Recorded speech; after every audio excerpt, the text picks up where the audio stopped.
Hello, welcome everyone in mathematics class.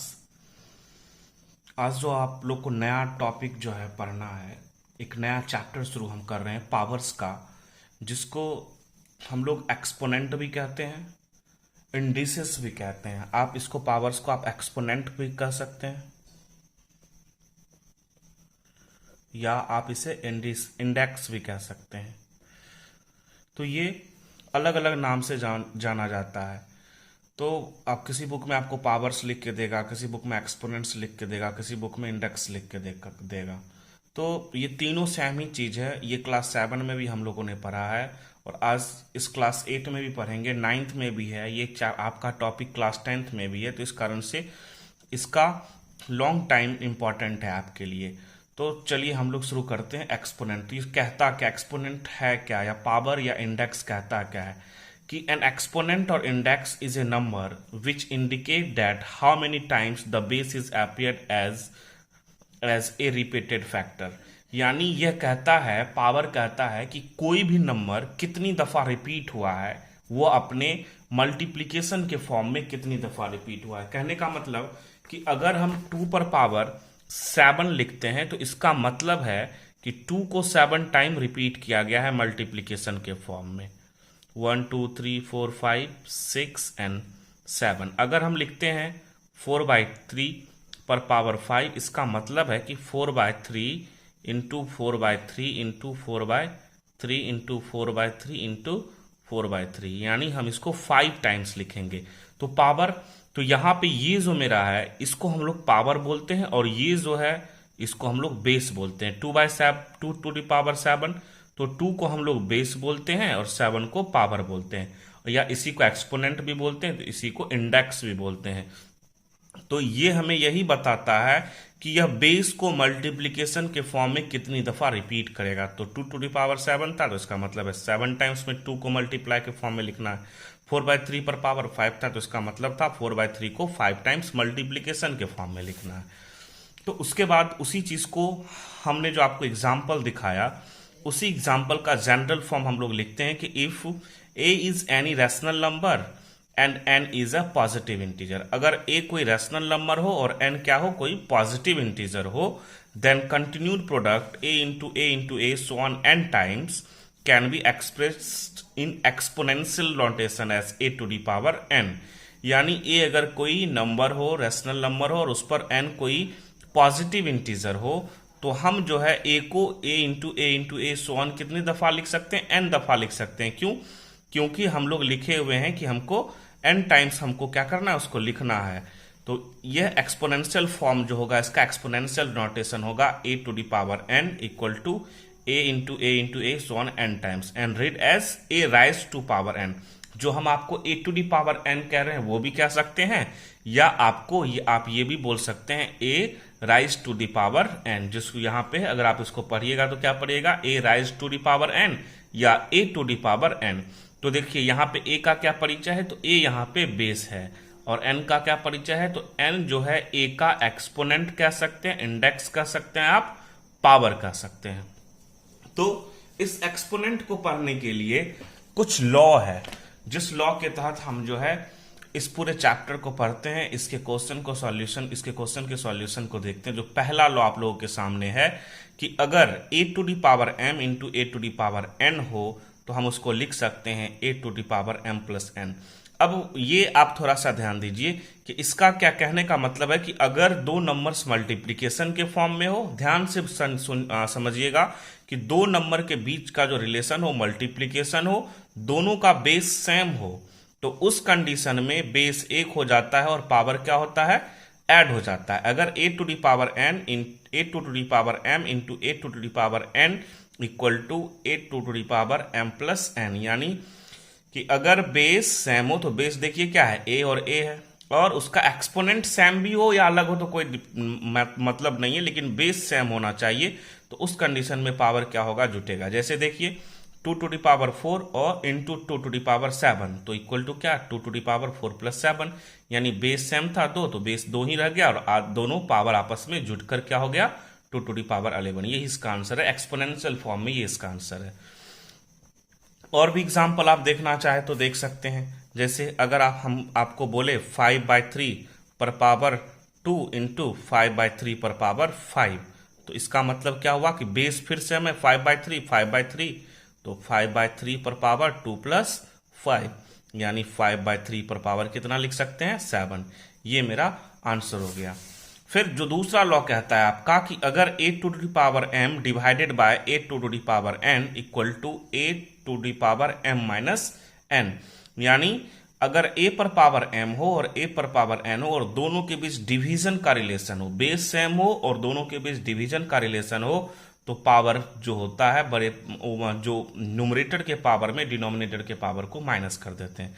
Example के लिए आप दे सकते हैं 2 to the power 7 by 2 to the power 5, यानी बेस फिर 2 है दोनों का, तो क्या हो जाएगा 2 पर पावर 7 माइनस 5, यानी 2 टू द पावर 2।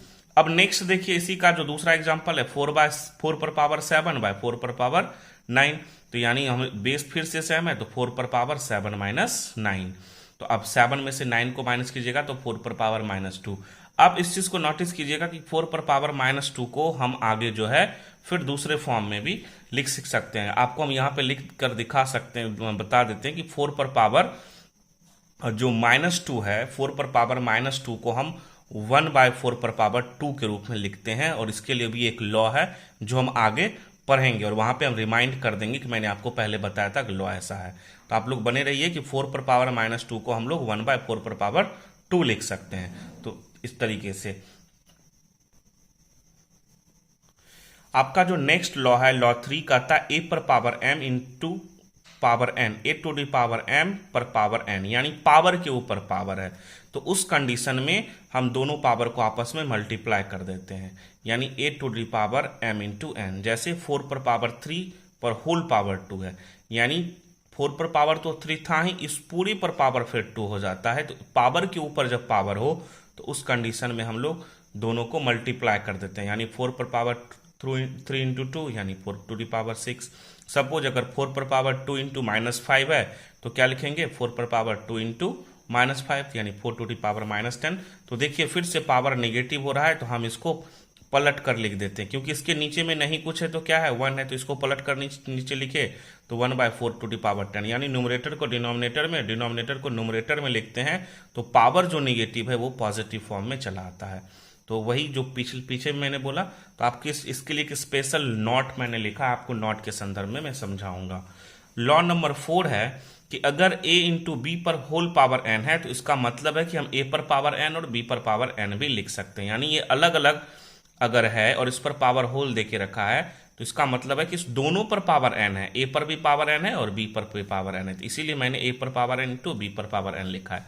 सपोज आपको एक क्वेश्चन दिया गया है कि 2 इंटू 3 टू द पावर 3, तो इसका मतलब क्या हुआ 2 टू द पावर भी 3 है और 3 टू द पावर 3 है, तो 2 टू द पावर 3 का वैल्यू 8 और 3 टू द पावर 3 का वैल्यू 27, और इसको मल्टीप्लाई कीजिएगा तो 216। अब आपका लॉ 5 जो कहता है कि a बाय बी पर पावर n है, तो इसका मतलब a पर भी पावर n है और b पर भी पावर n है।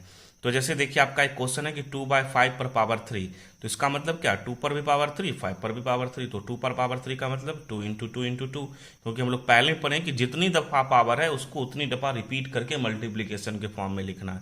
5 पर पावर 3, 5 इंटू 5 इंटू 5, तो यानी 8/125। अब लॉ नंबर 6 है कि a by b to the power -n, अगर a बाय बी पर पावर -n है तो हम उसको पलट कर लिखते हैं, तो b बाय a पर पावर n। तो जैसे यहाँ पर आपका एग्जांपल है 5/6 पर पावर -2, तो 5/6 पर पावर अगर -2 है तो अगर हम इसको पलट कर लिखेंगे तो क्या हो जाएगा 6/5 पर पावर 2, यानी न्यूमरेटर डिनोमिनेटर में चला गया, डिनोमिनेटर न्यूमरेटर में आ गया, तो और लेकिन जो निगेटिव पावर था वो क्या हो गया पॉजिटिव हो गया। अब इसी तरीके से 6 इंटू, तो इसको हम लोग क्या लिख सकते हैं 6 इंटू 6 इंटू 5 इंटू 5, तो 36/25। इसके लिए हम आपको एक और एग्जांपल देते हैं कि मानो आपके पास -4/7 पर पावर -2 रहे, तो इस कंडीशन में आप क्या करेंगे, तो ये माइनस खत्म नहीं होगा, अभी सिर्फ ये माइनस खत्म होता है जब पलट देते हैं, तो क्या हो जाएगा -7/4, जो न्यूमरेटर था डिनोमिनेटर में चला गया, जो डिनोमिनेटर था न्यूमरेटर में, और फिर अब इसका पावर जो हो गया जो निगेटिव था पॉजिटिव। अब आप इसको सॉल्व कीजिए, तो सबसे पहले तो निगेटिव है तो पावर इवन नंबर है तो ये साइन पॉजिटिव होगा, हम लोग जानते हैं इसको, और 7 7 जा 49 और 4 4 जा 16। एक और इसमें एग्जाम्पल हम लोग देखते हैं कि अगर यही -4/7 पर पावर -3 होता तो क्या होता। तो देखिए सबसे पहले तो ये इस माइनस को, पावर के माइनस को हटाने के लिए हम लोग इसको पलटते हैं, तो क्या होगा, -7/4 हो गया।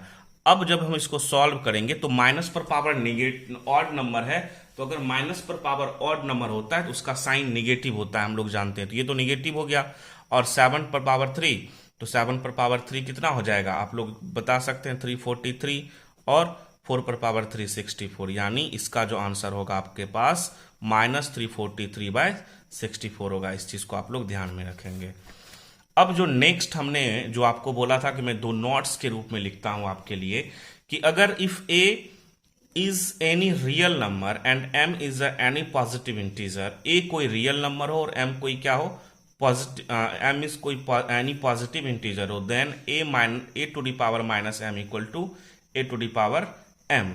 यानी कहने का सिंपल सा मतलब है, जो पहले आप लोगों ने पढ़ा लगभग वही है, लॉ नंबर 6, और ये जो नॉट पहला है कमोबेश सेम ही है, सिर्फ उसको हम लोग फ्रैक्शनल फॉर्म में लिख दिए, और यहाँ पे क्या है, नेचुरल नंबर के फॉर्म में है कि 4 टू दी पावर -7 है, तो क्या नीचे में नहीं कुछ है तो क्या है, 1 है, तो पलट गया और ये 4 टू दी पावर 7 हो गया, और सिर्फ 7 पर पावर है ये।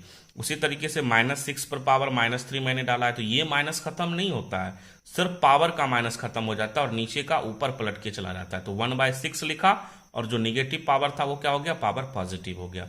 ठीक उसी तरीके से एक और एग्जांपल है कि 4 टू दी पावर -6 है, तो हम इसको क्या पलट के लिख सकते हैं, 1/4 टू दी पावर 6। और इसी चीज को मैंने जो है कहीं कहीं जो आपको मिल रहा था 4 टू दी पावर -10, तो मैंने 1/4 टू दी पावर 10 लिख कर दिखाया था।